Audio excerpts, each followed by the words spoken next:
le puse como nombre y yo creo que muchos escucharemos ese tema por muchos lados, pero es el precio del discipulado. ¿Cómo se llama este tema? El precio del discipulado. El precio del discipulado. Y en tanto vayamos avanzando en el mensaje, vamos a darnos cuenta de qué se trata, ¿verdad que sí? Entonces vamos a tener en cuenta el tema. El estar aquí o el seguir a Cristo debe de llevar un precio consigo, ¿verdad? Tenemos un testimonio de nuestro hermano, ¿verdad? Que escucha, y eso es terrible, ¿verdad? Eso es tremendo, que de parte de los labios del propio progenitor salga maldición. Pero ojo con esto, la palabra de Dios se cumple. Dice que en los últimos tiempos el Padre se volverá contra él y el Hijo contra él. Entonces, todo lo que estamos experimentando y lo que lleguemos a experimentar, eso ya está escrito. Habla la Escritura de que habría mucha dureza de corazón. La Escritura habla de que muchos padres maldecirán a sus hijos y que muchos hijos maldecirán a sus padres. Entonces, amados, el precio del discipulado, el precio de seguir a Jesús, conlleva todo esto. Pero ¿por qué estamos aquí en la iglesia? Porque queremos aprender lo que dice allá, ¿verdad? Bendice a los que te maldicen. El precio del discipulado es dejar nuestro orgullo para vengarnos y tomar lo que Jesús nos enseña, ¿verdad que sí? ¿Ese es, o no es así? ¿Verdad que es un precio a pagar? Sí. ¿Sí o no? Sí. Porque cuando alguien nos hace algo, queremos desquitarnos o no. Sí. Entonces un precio a pagar es dejar que Dios obre en las personas que nos han hecho daño. Permitir que Dios trate con ellos. Ese es el precio, uno de los precios del discipulado. ¿Sale? Entonces, ya dándoles esta pequeña introducción, amados, ¿quién ha estado viendo de cerca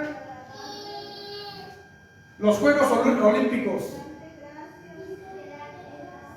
Las Olimpiadas, los Juegos Olímpicos han traído mucho que hablar, demasiado que hablar, porque han pasado, al menos yo conté 3 o 4 cosas que para mí, ojo con esto, para mí están advirtiendo, o no advirtiendo, están avisando que algo va a pasar en los próximos años. La inauguración de estos Juegos Olímpicos, tú los puedes ver en las noticias, los puedes ver en YouTube o en cualquier red social, y te vas a dar cuenta que la comunidad que está defendiendo sus derechos, una comunidad depravada, anticristiana, antibíblica, antidios, ellos sí tienen el derecho, de estar mofándose de nuestra creencia, de nuestra fe, de nuestra doctrina. Y con arrogancia ellos defienden su posición. Ellos defienden su depravación, su degradación humana. La comunidad LGBTQI+, es una comunidad reprobable delante de Dios. Es una comunidad que está en contra de los principios que Dios estableció en la Escritura. Esta comunidad está luchando porque el matrimonio, lo que Dios hizo desde un principio, varón y hembra, ellos lo están echando por la borda. Y tú te vas a dar cuenta cómo ellos sí tienen el derecho, cómo ellos sí pueden salir en un evento como los Juegos Olímpicos a burlarse, a mofarse de la fe cristiana con la representación de la Santa Cena, poniendo a hombres que son hombres, que están engañados pensando que son mujeres. Son hombres que están atacando nuestra fe. Ellos sí tienen el derecho de salir abiertamente al mundo mofándose de la fe del cristianismo. Pero ellos arrogantemente, cuando uno les señala, uno les dice que están mal, que están equivocados, ellos sí tienen el derecho de ir a la autoridad y que la autoridad nos calle y que la autoridad cierre nuestras cuentas, nuestras redes sociales, porque estamos señalando que son una comunidad que están bajo pecado y bajo maldición. ¿Tú te das cuenta que hicieron la representación de la Santa Cena en señal de una mofa, de una burla para lo más preciado que tenemos, nuestra fe? Y no es que yo diga que como cristiano estoy apoyando la pintura de Da Vinci, no, lo que estoy apoyando es lo que está atrás de todo eso. Si no existiera esta pintura, ellos iban a buscar la manera de hacer una mofa de nuestra fe. Después te vas a dar cuenta que hicieron un desfile y que entre este desfile, es más, ves como en el río, no me acuerdo el nombre de este río, pero ponen un caballo con un jinete blanco, ¿verdad? De acero, pero es un jinete blanco. Para los que no sepan, la palabra de Dios en Apocalipsis habla que en el fin de los tiempos o en el reinado del anticristo se destapa el Apocalipsis con un primer sello, y este primer sello dice que sale un caballo blanco con un jinete que trae un arco, ¿verdad? Pero sin flechas. Y este jinete representa lo que el periodo del anticristo va a dar como paz y seguridad al mundo. Para mí, cuando veo todo esto, no es, y de verdad vamos a apresurarnos a tener nuestra manta y poder pasar imágenes. Pero les quería poner la imagen de ese caballo, de ese hombre, de ese jinete, ahí en ese caballo. Y luego fíjate cómo va. El jinete va montado en el caballo blanco. ¿Por qué no fue un caballo bermejo? ¿Por qué no fue un caballo negro? ¿Por qué fue un caballo blanco? Y luego un montón de jóvenes alrededor de él con las banderas de varias naciones del mundo. El mundo que no conoce la palabra del Señor o que no la quieren reconocer como tal, ellos van a estar diciendo: qué bonita representación. Ese jinete y ese caballo con las banderas representa la paz que queremos, que anhelamos en el mundo entero, ¿verdad que sí? La palabra de Dios dice que en los últimos tiempos, antes de la gran tribulación, dice que oiremos de guerras y de rumores de guerras, de pestes, ¿verdad que sí? Estamos escuchando que la bolsa de valores se desploma cada día. El día lunes para México en la economía fue un lunes negro. El dólar amaneció casi a los 20 pesos. Y muchos empresarios, muchas compañías están esperando para que la economía se vaya mejorando. ¿Por qué? Por las inversiones. Por donde quiera que tú veas, vas a escuchar malas noticias. Por donde tú le busques, vas a encontrar lo que Jesús habló en un principio. Oirás de guerras y de rumores de guerras. Oirás de pestes, de hambre. Jesús lo predijo, ¿y qué crees? Lo estamos viendo. Voltea a ver a nuestro país, a nuestro continente, América Latina. Ahorita, Bolivia, ¿verdad? Bolivia está fuerte, está muy tremenda la situación porque Nicolás Maduro no se quiere salir de la presidencia aunque perdió. Venezuela de Nicolás Maduro no se quiere salir. ¿Por qué? Porque quieren preservar el poder. Y muchos países están observando qué va a pasar ahí. ¿Qué pasa con Ucrania y con Rusia? La guerra ya lleva más de un año y siguen abasteciendo a Rusia, a Ucrania con armamento militar. Varios países enviaron aviones de última generación. Las cosas se están poniendo candentes. Israel en su parte igual. Israel ya también igual levantó la mano para hacer guerra a sus enemigos. Entonces, amados, esto no va a mejorar. No va a mejorar. No vamos a dejar de escuchar que hay guerras o rumores de guerras. Van a seguir aumentando porque Jesús lo predijo, porque Jesús lo profetizó. Antes de su venida van a pasar todas estas cosas. ¿Y qué crees que pasó en París con este caballo blanco? Están preparando el mundo. ¿Para qué? Para cuando se postule el hombre llamado el anticristo, que les prometa paz y seguridad, el mundo entero lo esté aceptando. Todo lo que está pasando en nuestra tierra bíblicamente está sostenido y se sustenta con la palabra de Dios. Pero tenemos como iglesia que saber qué está pasando en el mundo. Otra de las cosas, aparte del caballo blanco, que están haciendo alusión a que se va a levantar un hombre que gobierne el mundo entero. Aparte de eso, pusieron una cabeza grande de un becerro de oro. ¿Sabes el significado de ese becerro de oro? Ese becerro de oro es el simbolismo de lo que Israel en Egipto estaba pasando.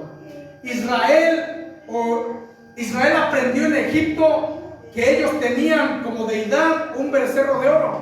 Y cuando ellos estaban en el monte Sinaí, cuando vieron que Moisés no bajaba, se desesperaron y le dijeron a Aarón que les construyera un becerro de oro. E hicieron fiesta y depravación, y diciendo: Israel, esto es tu Dios que te sacó de la tierra de Egipto. Están levantando la idolatría en su máximo esplendor con ese becerro de oro. También te darás cuenta que hubo un debate, y sigue siendo un debate, en el boxeo femenino. Hubo dos boxeadores, yo lo digo con todas las palabras, dos boxeadores que dicen que son mujeres. Dos boxeadores que esta organización de los Juegos Olímpicos les permitió participar a pesar de los estudios que ya habían hecho anteriormente. Ya a estos dos hombres, estos dos boxeadores, los habían sacado de competencia femenina. ¿Por qué? Porque se dieron cuenta a través de los estudios sanguíneos que los cromosomas que estos estudios arrojaron eran cromosomas de hombre, o sea, el cromosoma X y Y.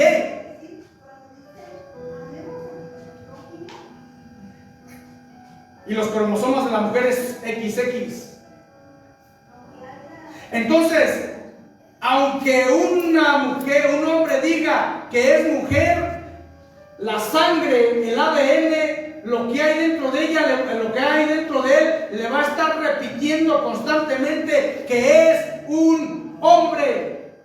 A pesar de que se quite, ¿verdad?, el miembro del varón, a pesar de que se haga operaciones para parecer mujer, los cromosomas le van a estar diciendo siempre que es mujer. Perdón, que es hombre. Se va a estar haciendo operaciones de busto, se va a quitar el miembro genital y va a hacerse aparecer mujer, pero los cromosomas les van a estar diciendo que son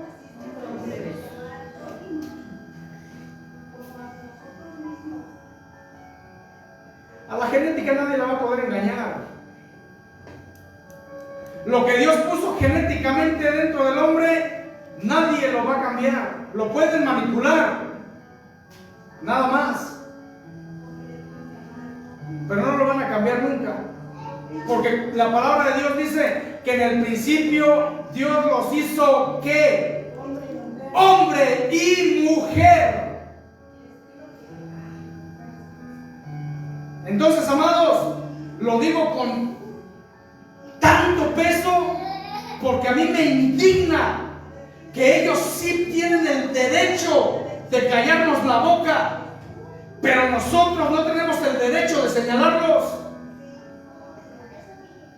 Qué incoherencia, ¿verdad? Ellos piden respeto cuando no nos respetan a nosotros.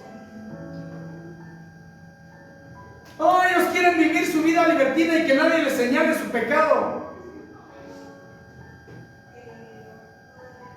Para ver por qué estamos dando esta introducción, te voy a leer la noticia de la Asociación de Boxeo Internacional. Lo hicieron en el 2023 los estudios con estas dos boxeadoras, Imane Khelif y Lee Ju-Ting. La evidencia de la IBA, Asociación de Boxeo Internacional, que confirmaría que Imane Khelif y Lee Ju-Ting son hombres. Cuando ambos boxeadores fueron descalificados por la Asociación Internacional de Boxeo, el motivo comunicado fue que no habían superado las pruebas de género. No obstante, en medio de este revuelo, Ioannis Philippatos, expresidente del Comité Médico de la Asociación de Boxeo Internacional, reveló que se detectaron anomalías en los exámenes de sangre. El resultado médico, son las palabras de ese hombre, el resultado médico, el resultado de la sangre parece y dice el laboratorio que estos boxeadores son hombres. Sentenció Philippatos y completó: el problema es que tenemos dos exámenes de sangre con cariotipo de varón. O sea, hicieron dos exámenes y los dos exámenes salieron con el mismo cariotipo, hombre. Esta es la respuesta del laboratorio, dijo él. ¿Y qué es un cariotipo? El cariotipo es el conjunto completo de cromosomas de una persona. Ese es el cariotipo, el conjunto completo de cromosomas en una persona. Los cromosomas para el hombre son XY y los cromosomas para la mujer son XX. Ya para terminar con este anuncio, otra noticia: hubo una boxeadora turca llamada Yildiz. Ella hizo una señal cuando fue derrotada por la boxeadora Lin Yu. Esta mujer hizo la señal así, le hizo así 3 veces, más bien hizo así con su seña, cuando ella perdió.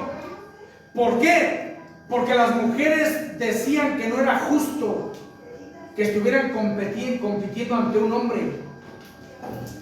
Cuando hizo esta señal, ella estaba diciendo que la competencia tendría que ser cromosomas XX. Entonces ha sido un revuelo, de verdad ha sido un revuelo, porque hay una comunidad, y fíjate todo cómo lo conectan. La representación con ese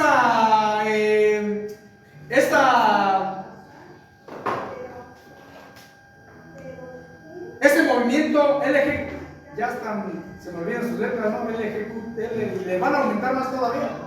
Antes eran LG nada más. Antes era nada más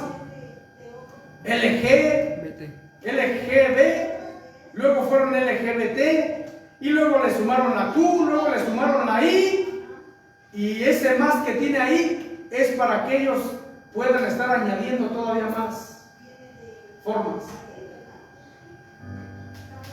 Están trastornados y perdidos. ¿Qué es lo que tenemos que hacer nosotros como iglesia, amados? Haciendo esto. Están anunciando lo que las noticias, si no estoy hablando, puedes investigarlo. Las mismas noticias nos respaldan de lo que estamos hablando. Pero la palabra de Dios dice que en los postreros días se levantarían unas generaciones totalmente antidios, anticristianas. Una sociedad depravada a tal punto que va a llegar el pecado hasta el límite, y por eso es que Dios va a condenar y juzgar al mundo. Dice la palabra de Dios que como en los días de Noé va a ser la venida del Hijo del Hombre. Como en los días de Noé, la sociedad en los tiempos de Noé era una depravación absoluta. Por eso es que Dios mandó el diluvio para sentenciar y condenar. ¿Qué crees que condenó Dios? El pecado. Dios condenó el pecado. Dios no es injusto. Dios es totalmente justo. Pero como se los vuelvo a repetir, el pecado no anda fuera del hombre. El pecado el hombre lo concibe, ¿verdad que sí? El pecado habita dentro del hombre. Por eso es que Dios mandó juzgar el pecado, pero el hombre no se quiso arrepentir. El hombre no quiso dejar el pecado, no quiso expulsar de sí el pecado. Entonces, ¿qué dijo Dios? Pecado con todo y hombre. Porque el hombre no decidió arrepentirse, no quiso escuchar a Noé. Mientras Noé construía el arca, Noé era un pregonero de justicia. Él les estaba diciendo que venía un diluvio, pero no lo escucharon. En los tiempos modernos hay muchos Noé, ¿verdad? Somos nosotros pregoneros de justicia y tenemos que decirle al mundo que viene un juicio, que viene una sentencia para el mundo, que Dios va a juzgar y condenar el pecado, y que si las personas no se arrepienten de su mal camino y de su pecado y se vuelven a Dios, Dios los va a condenar juntamente con el pecado. Nuestra predicación es: el reino de los cielos se ha acercado, arrepiéntanse y vuélvanse a Dios.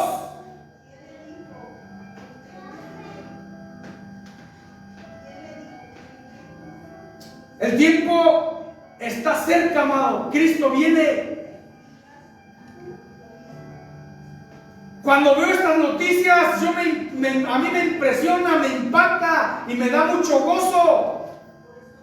¿Por qué me gozo? Porque ante mis propios ojos estoy viendo lo que la Escritura dice. Hicieron una representación del anticristo fielmente. Lo que va a pasar exclusivamente: el hombre jinete caminando y varias banderas rodeándolo. Están diciéndole al mundo que va a llegar el tiempo que le van a poner al anticristo a sus pies. Mientras el mundo aplaude y el mundo dice: qué bonito, qué hermoso, por fin están hablando de paz. Pues sí, es lo que el mundo ansía, pero ellos están buscando la paz en un lugar equivocado. Un presidente no les va a dar la paz. Un gobernador mundial no les va a dar la paz. O les va a dar una paz, ¿verdad? Pero es una paz falsa. Jesús dijo: mi paz les dejo, mi paz les doy. Yo no la doy como el mundo la. O sea, la paz que Jesús nos da es una paz que aún en medio de las dificultades y de los problemas sentimos gozo, estamos tranquilos, nuestra fe nos hace permanecer quietos. ¿O no es así? Pero la paz que ofrece el mundo, la paz la tienen nada más el día viernes, sábado y el domingo, porque tienen cómo vivir y cómo estar sustentando sus vicios.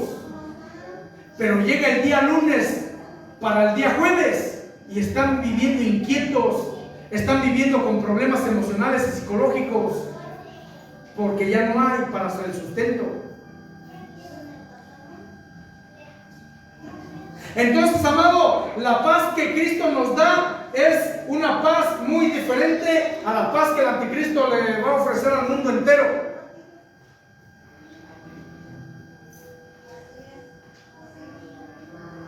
Te dije estas noticias, ¿verdad?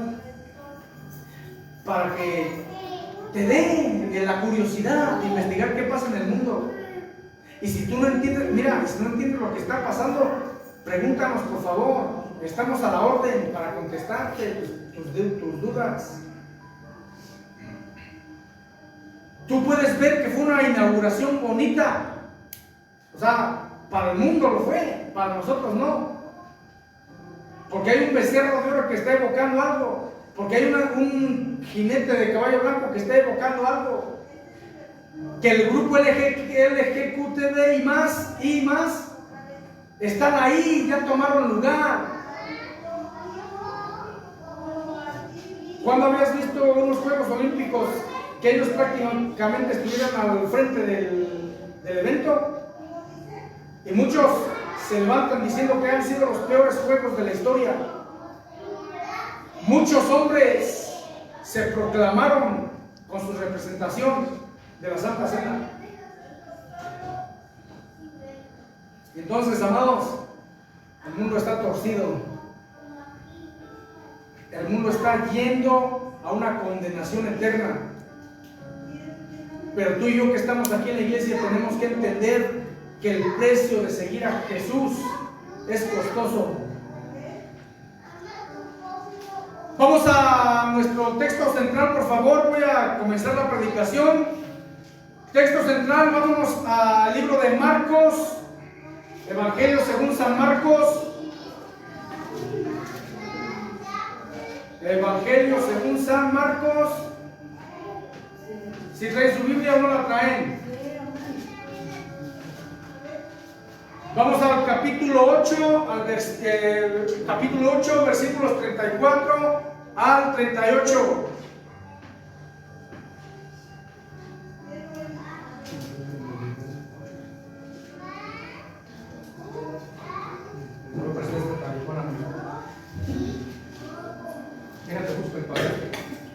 Marcos, ¿qué les dije?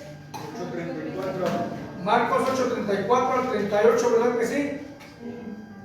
Marcos 8.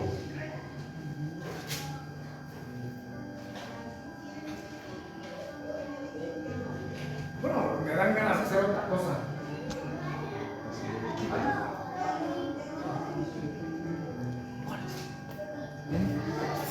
Marcos 11. 34. Marcos, ¿qué dije? Ténganme tantita paciencia, por favor. A ver, hijo. Mi amigo, el buen Rome, ya una vez nos había visitado, ¿verdad? Pero ya hace mucho tiempo que no había venido, ¿verdad que sí, Rome? Mira, hijo, te voy a prestar esta Biblia, ¿sí? Óyelo bien, es una Biblia, no le puedo decir católica, pero sí es la que usan en el catolicismo. Es la Biblia latinoamericana. ¿Por qué te la quiero prestar, hijo? Para que seas testigo de que lo que nosotros hablamos es lo mismo que ellos tienen aquí en su propia palabra y no la saben entender e interpretar. Muchos católicos la tienen, pero no la saben entender y la tienen guardada empolvándose. Fíjate, por si te dicen, no, hijo, que no vayas allá porque es una Biblia diferente y no sé qué. Vamos a leer el mismo. Te vas a encontrar que van a cambiar nada más palabras, pero son el mismo sentido. ¿Sale, Rubén? 8, 34 al 38. Ajá, desde aquí le vas a dar vuelta hasta el 38. Hasta ahí. ¿Sale? ¿Ya estamos?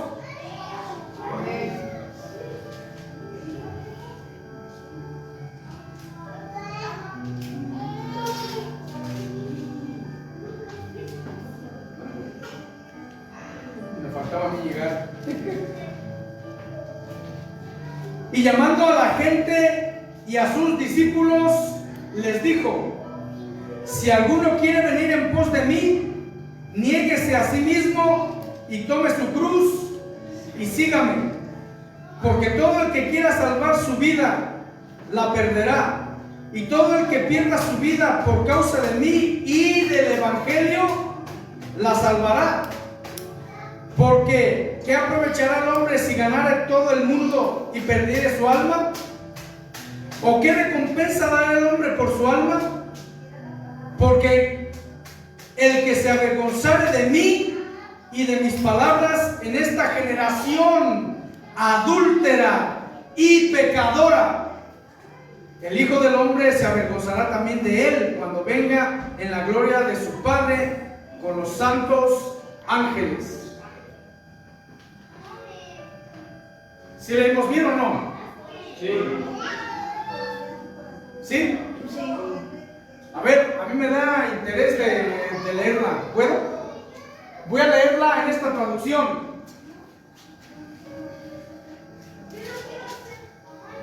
Luego Jesús llamó a sus discípulos y a toda la gente y les dijo: el que quiera seguirme, que renuncie a sí mismo. Esa es la negación. Renuncie, fíjate, es hasta un poco más entendible que la que nosotros tenemos. Renuncie a sí mismo y tome su cruz y me siga. Pues el que quiera asegurar su vida la perderá, y el que sacrifique su vida por mí y por el Evangelio la salvará. ¿De qué le sirve a uno si ha ganado al mundo entero, pero se ha destruido a sí mismo? ¿Qué podría dar para rescatarse a sí mismo? Yo les aseguro, si alguno se avergüenza de mí y de mis palabras en medio de esta generación adúltera y pecadora, también trae la misma traducción, también el Hijo del Hombre se avergonzará de él cuando venga con la gloria de su Padre rodeado de sus ángeles. Vamos a orar. Amado Dios, te damos gracias, Padre, por tu amor y tu misericordia. Espíritu Santo, Jesús te dejó para que fueras nuestro consolador, pero también para que nos guíes a toda verdad y a toda justicia. En esta hora yo te pido, Espíritu Santo, que nos guíes por medio de tu palabra. Ayúdanos a entender la verdad, a conocer la verdad que nos vas a enseñar el día de hoy. Háblanos de acuerdo a nuestra necesidad espiritual. Te pido en el nombre de Jesús que nos hables de acuerdo a nuestra necesidad, pues tú la conoces. Tú conoces la necesidad de nuestro espíritu, así que yo te pido que nos hables a través de esta palabra bendita. Te doy gracias, Señor, por todos mis hermanos que estamos aquí. Gracias, Señor amado, por la visita, Señor amado, de Rome. Yo te ruego, bendito Dios, que guardes su mente y su corazón, Padre, y que lo guíes, mi Dios, hacia tus caminos, mi Dios. Amado Padre, dale un corazón dispuesto para escuchar tu palabra, bendito Dios. Y Espíritu Santo, dale convicción, Señor, de pecado, de justicia y de juicio.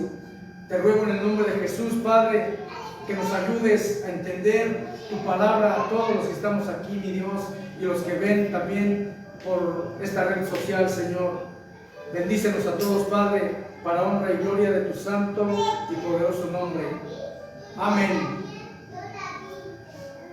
Cuando Jesús habla este tema, cuando Jesús le dice a sus discípulos el coste de lo que significa seguirlo, de negarse a sí mismo, de tomar su cruz y seguirlo, antes de ello pasa un evento con el apóstol Pedro. Jesús les comienza a anunciar que le era necesario ir a Jerusalén y allí ser entregado y ser muerto. Y Pedro se le aparece en el camino y le dice: Señor, ten compasión de ti, que no te acontezca esto. Pedro, con un, digamos, sentir de amistad o de cariño, de amor, le dice al Señor: ten compasión de ti, que no te acontezca lo que dijiste. Pero Jesús se voltea y le dice: apártate de mí, Satanás, porque no ves las cosas de Dios, sino las cosas del mundo. Óyelo bien. Jesús le dice: hey, tu mirada está equivocada. Tu mirada está no precisamente en el plan de Dios. Tu mirada está en las cosas del mundo. Te pregunto, iglesia, ¿dónde está tu mirada? ¿Está tu mirada en las cosas de Dios? ¿O tu mirada está en las cosas del mundo? ¿Por qué? Porque Jesús, andando adelante, les dice: ¿de qué le sirve al hombre que se gana el mundo entero? ¿De qué te sirve estar rodeado de miles de amigos si te estás perdiendo juntamente con ellos? La palabra de Dios es viva y eficaz. La palabra de Dios es verdad. Y si dice de qué te va a servir ganar al mundo entero si al final tú te vas a perder juntamente con ellos. Por eso es que vuelvo a repetir, ¿dónde está tu mirada? ¿Tu mirada está en las cosas de Dios o está en las cosas del mundo?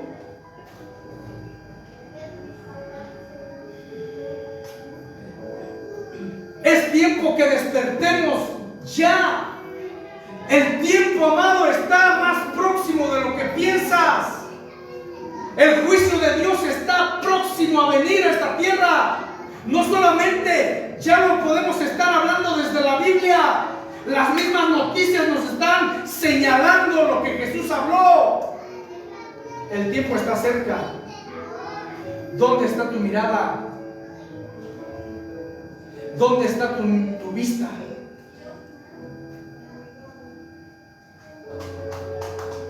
Cuando Jesús hace el llamado al discipulado y les dice el coste, primeramente puso un ejemplo de un hombre que estaba poniendo las cosas en la mirada en las cosas del mundo. La autoconmiseración, el autorresguardo. No, que no te pase eso, Señor. El apóstol Pedro no entendía que el evangelio tenía un costo, y para que ese evangelio diera luz o ese evangelio rindiera fruto, la muerte de Jesús en la cruz era necesaria. A pesar de que Jesús ya les había enseñado muchas cosas, Pedro no lo pudo entender.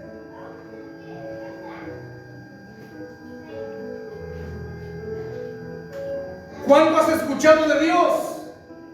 ¿Y a qué nivel has entendido lo que Él ha estado hablando? Entonces, amado, Jesús pone ese ejemplo para darnos a entender lo que a continuación venía acerca del llamado. Casi como si les estuviera diciendo: ¡hey! Ustedes se dieron cuenta que Pedro prefiere guardar su vida. Prefiere guardar su vida a sufrir lo que va o lo que se tiene que sufrir por el evangelio. Por eso es que entendemos después lo que Jesús les dice. Ya cuando Jesús reprende a Pedro, se voltea hacia sus discípulos y les comienza a decir: si alguno quiere venir en pos de mí. Y mira qué interesante. Primeramente el apóstol Pedro se le opone a Jesús, poniendo la mirada en las cosas de los hombres. Jesús le da la espalda a Pedro y le comienza a enseñar a los demás discípulos. No es de que Jesús haya desechado al apóstol Pedro, no. ¿Por qué? Porque Jesús, vimos ahí claramente, ¿verdad? Que Jesús dijo: apártate de mí, ¿qué? Satanás. ¿Verdad? Que le dijo a Satanás, porque Satanás estaba engañando la mente de Pedro. ¿Ya estamos? Sí. Jesús no desechó a Pedro. Jesús reprendió al diablo que estaba atacando la mente de Pedro. Qué hermoso es nuestro Señor, ¿verdad? Sí. Sabe discernir de dónde viene el ataque. Entonces, amados queridos, la palabra dice que Él les empezó a decir: si alguno quiere venir en pos de mí, o si alguno me quiere seguir, tiene que considerar una cosa: niéguese a sí mismo, tome su cruz y sígame. Punto número 1: llamado al sacrificio y a la disciplina personal. Esto lo vemos en el versículo 34. Si alguno quiere venir en pos de mí, niéguese a sí mismo, tome su cruz y sígame. Este es el llamado al sacrificio y la disciplina. Oye bien, venir en pos de Jesús significa sacrificio. Significa que vas a sacrificar parte de tu vida, vas a sacrificar cosas de ti mismo, vas a tener que adquirir una disciplina personal. ¿Por qué? Óyelo bien. ¿Por qué? Porque Jesús no nos llama a una religión más. Jesús nos llama a una relación ¿con quién? No se me distraigan, por favor. Estamos aquí para aprender que tenemos que entender que va a haber sacrificio y aprender disciplina personal. Jesús no nos llama a una religión, nos llama a una relación con Dios. Y la relación con Dios conlleva esto, disciplina personal. ¿Por qué disciplina? Porque tenemos que hacer disciplina para orar, para leer la Biblia, para estudiarla. Es orar a Dios y escuchar a Dios por medio de su palabra. ¿Crees que la Biblia es palabra de Dios, hombre? ¿Tú qué dices? No lo pienses tanto, nada más de lo que hay en ti. Que se ha ido perdiendo. Se ha ido perdiendo. ¿Pero crees que la Biblia es palabra de Dios?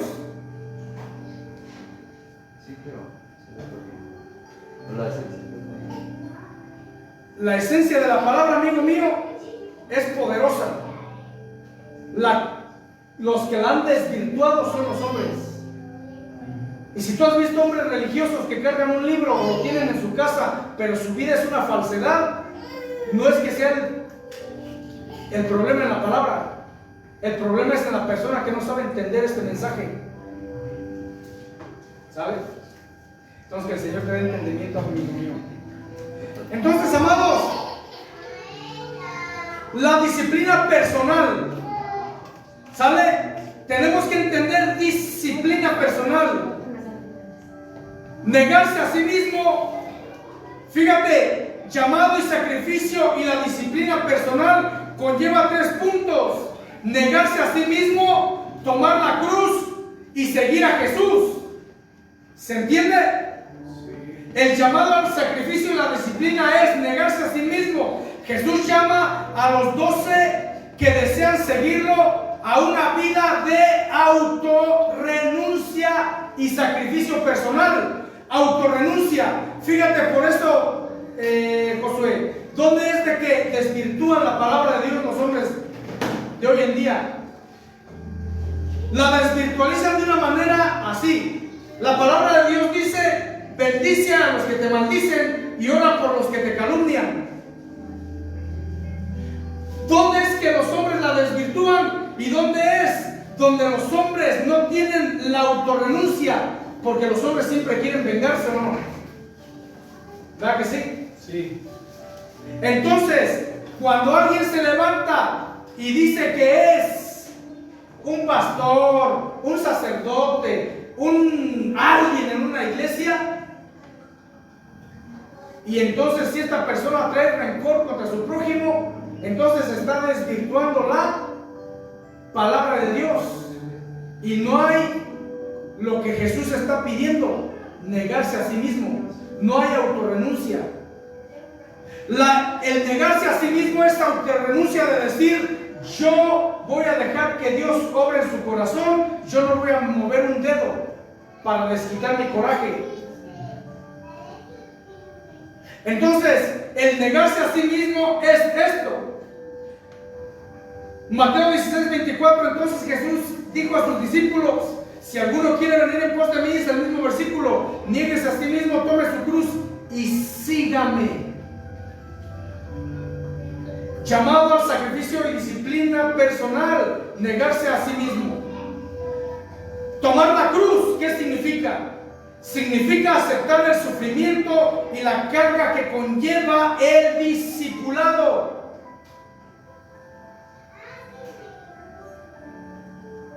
El día que estuvimos aquí para invitarlos al evangelismo, les dije una cosa bien importante. Cuando comencemos a emprender la obra del evangelismo, vamos a tener situaciones que van a venir a nuestra vida o no. ¿Verdad que se los dije?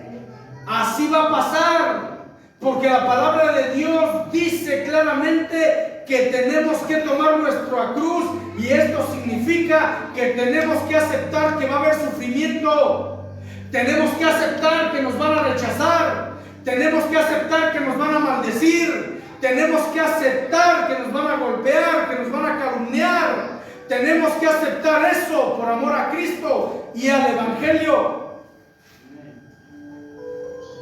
Por eso es que les digo, Jesús, el seguir a Jesús no es una religión. Porque hay muchos religiosos que están metidos en una iglesia, pero ellos son personas que no saben negarse, porque alguien les hace algo y se quieren vengar, porque guardan resentimiento contra sus propios prójimos, no saben perdonar, no saben pedir perdón y quieren vivir su vida como a ellos les gusta vivirla.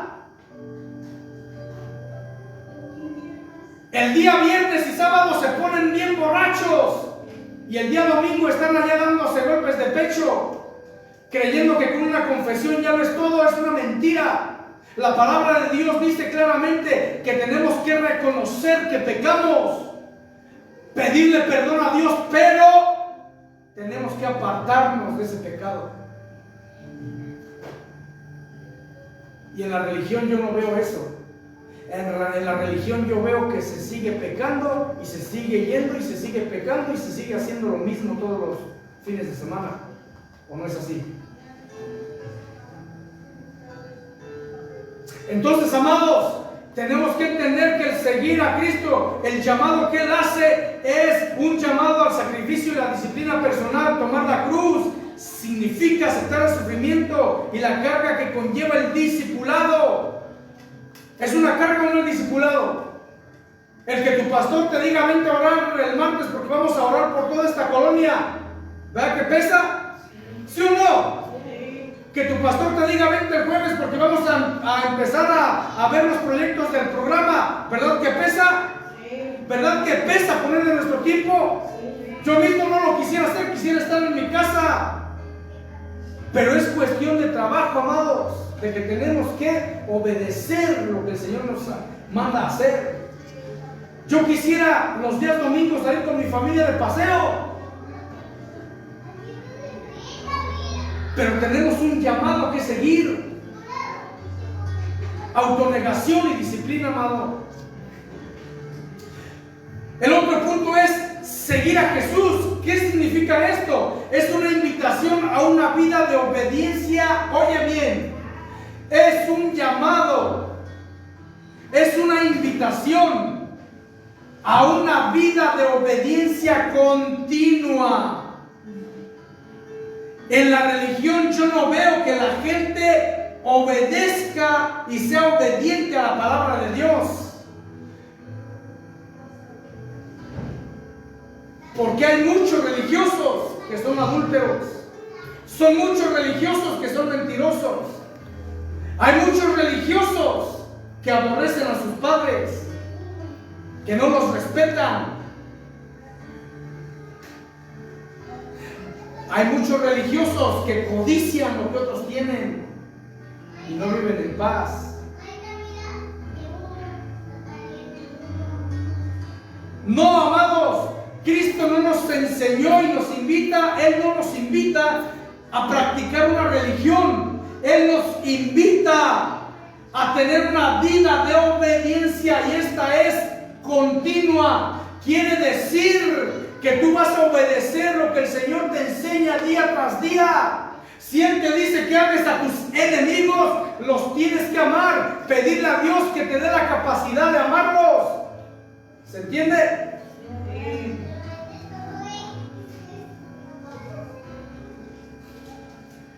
Eso es a lo que en realidad nos invita.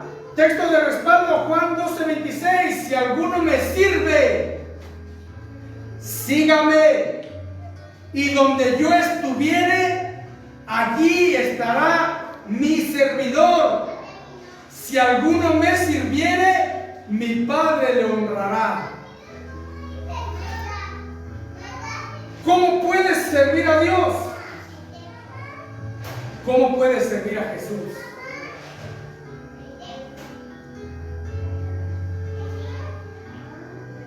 Punto número 2, la paradoja de ganar y perder la vida, versículo 35. Porque todo el que quiera salvar su vida la perderá, y que el que pierda su vida por causa de mí y del Evangelio la salvará. Perder la vida por causa de Jesús Aquellos que sacrifican sus vidas por seguir a Cristo encontrarán la verdadera vida. Ah, caray, ¿qué? ¿Esta no es verdadera? ¿Tú qué me dices? ¿Esta es la verdadera vida? No. Esta vida es una vida pasajera. La verdadera vida empieza cuando nosotros nos vamos de este mundo. Ahí comienza la verdadera vida. Pero esa vida se va a vivir en una condenación eterna o se va a vivir en un paraíso eterno. Eso no lo determina Dios. ¿Quién lo determina? El hombre determina dónde es donde va a pasar su eternidad. Dios nos creó para ser eternos, hombre. Para nunca envejecer, nunca morir, nunca enfermarnos. Desde un principio en el huerto del Edén fue esa vida. Pero esa vida la va a volver a hacer Dios con nosotros por medio de Jesucristo. Vamos a ser eternos. Por eso es que es importante saber y es importante decirte que tú eres el que vas a decidir dónde vas a pasar la eternidad. Si la vas a pasar en una condenación sin Cristo o si la vas a pasar al lado de Él en un paraíso. Y para todos los que estamos aquí ese es el llamado. Entonces fíjate, perder la vida por causa de Jesús. Aquellos que sacrifican sus vidas por causa de Cristo encontrarán la verdadera vida, o sea, la vida eterna. Mateo 10:39 dice: el que haya de salvar su vida, la perderá. Y el que pierda su vida por causa de mí, este la va a hallar. Ah, caray, entonces mi vida está perdida. Sí. Para ti que estás sin Cristo y sin esperanza, para ti que no has recibido a Cristo como tu Señor y Salvador, para ti que no has aceptado el regalo que Dios te da de gracia por medio de Jesús, para ti, sí, la vida está perdida. Muchos están perdidos porque no saben vivirla. Pero para nosotros la hemos encontrado, ¿verdad que sí? Encontramos el propósito del por qué estamos en esta tierra. Muchos tienen problemas existenciales porque no saben por qué están en este mundo. Cuando la respuesta está aquí.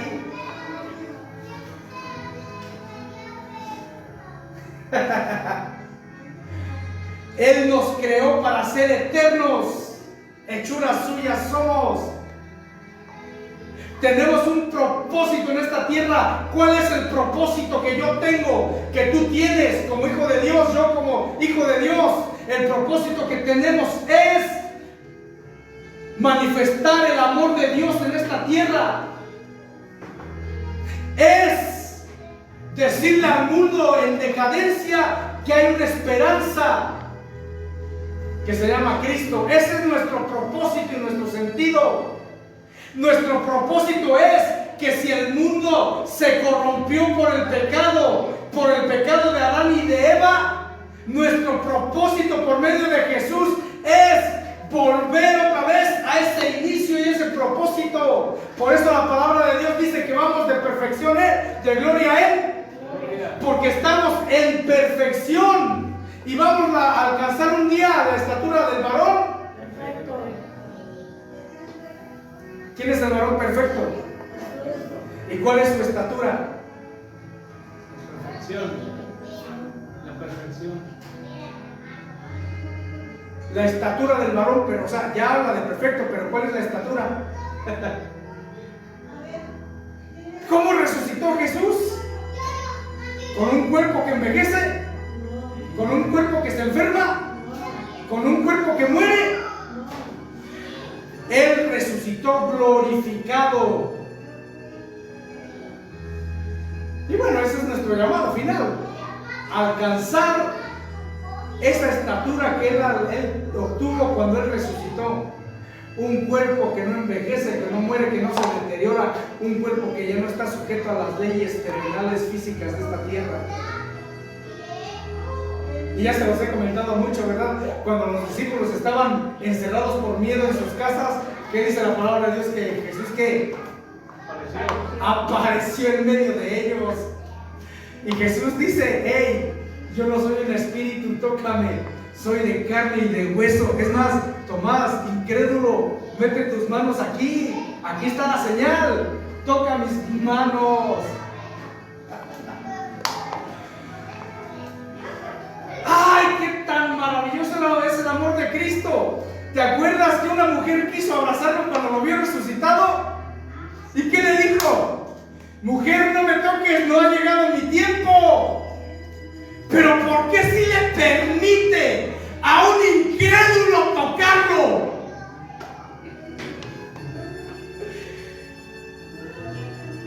Ese es el gran amor de Jesús para nosotros. Él sabe que tal vez tú seas como esa mujer llena de fe, lleno de fe, y te dice: no me toques. Pero también Él sabe que tal vez eres como Tomás, incrédulo, que dudas de su existencia, y te dice: tócame. A Tomás no lo dijo: hey, tú nada más créelo, no he sido glorificado. A Él sí le dijo: tócame. Hay un montón de cosas que tenemos que ver del amor que el Señor muestra y manifiesta. Entonces, amados, ¿no te entusiasma que en la venida del Señor, dice la palabra de Dios, que en un abrir y en un cerrar de ojos, al sonar la primera trompeta, los muertos en Jesús van a ¿qué? Los muertos en Cristo van a resucitar. Y luego nosotros, los que estamos vivos, ¿qué va a pasar con nuestro cuerpo? Va a ser transformado. Porque el Señor nos va a esperar ahí en las nubes. El Señor nos va a esperar ahí, más o menos en la atmósfera terrestre. Y ahí nos vamos a dar cuenta si en realidad la tierra era redonda o plana. Yo no puedo asegurarlo, solamente digo que estamos en la tierra y se acabó, ¿verdad? Pero cuando estemos ahí, nos vamos a, no sé quién tenía razón aquel o tenía razón aquel. Mientras, no hay por qué pelearnos. Dice que nos va a esperar ahí, ¿verdad? En la atmósfera, porque Él no va a tocar la tierra. Imagínate si un cohete necesita propulsión gigantesca para ascender. ¿Cómo es que nuestro cuerpo va a ir ascendiendo? En el libro de los Hechos nos dice claramente que Jesús, cuando se despide de sus apóstoles, dice que ellos estaban parados porque el Señor iba ascendiendo, iba subiendo, porque tenía la capacidad de despegarse de esta tierra, porque su cuerpo ya no se sujetaba a las leyes físicas de la tierra. Cuando se apareció ahí de repente, ¿verdad? Que nada más así, ay, cariño, ¿quién eres? Es un espíritu. Tranquilos, yo soy. Un cuerpo mortal no se puede aparecer y desaparecer en momentos, ¿verdad? Y hay 2 o 3 registros de lo que Jesús hizo. Se apareció en el camino a unos, no lo reconocieron. Cuando les partió el pan, cuando estaban en su casa, dice que cuando ellos probaron el pan, al abrir y cerrar los ojos, ¡pum!, se desapareció el maestro. Imagínate, en un abrir y cerrar de ojos, ellos ya no lo vieron ahí sentado con él. En un abrir y cerrar de ojos a nadie le da tiempo de salir de la puerta, ¿verdad que no? Necesitas varios parpadeos para ver que una persona sale. Entonces, queridos amados, esta es nuestra predicación. Ganar el mundo entero y perder el alma. Este es el último punto que voy a tocar. Voy a dejar lo demás y la conclusión para el siguiente domingo, para que no te la pierdas, porque vamos a dar conclusión. Ganar al mundo entero y perder el alma.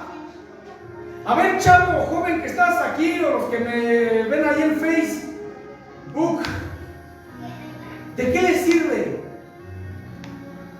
¿De qué les sirve tener un montón y miles de seguidores haciendo lo que ellos te piden que hagas, solamente para ganarlos,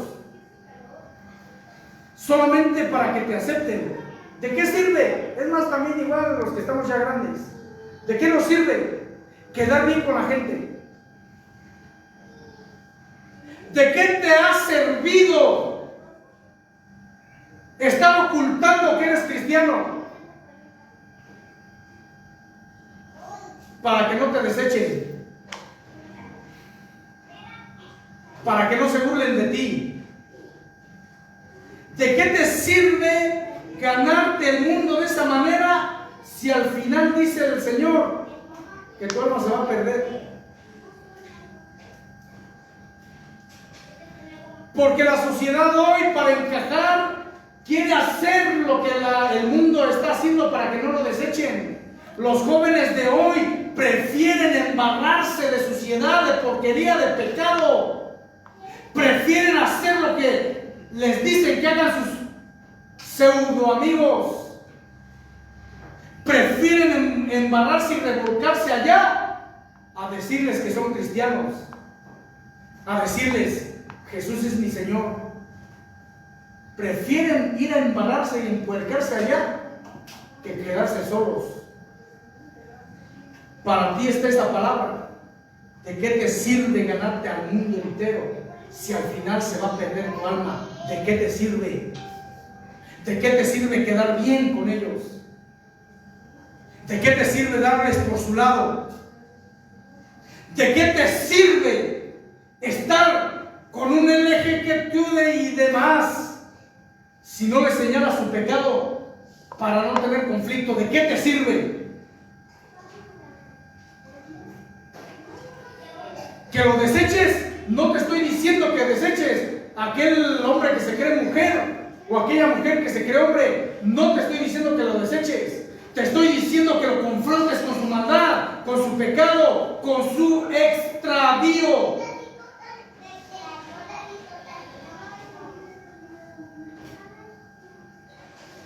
A mí una vez me tocó confrontar a una chica que se creía hombre ahí en el trabajo.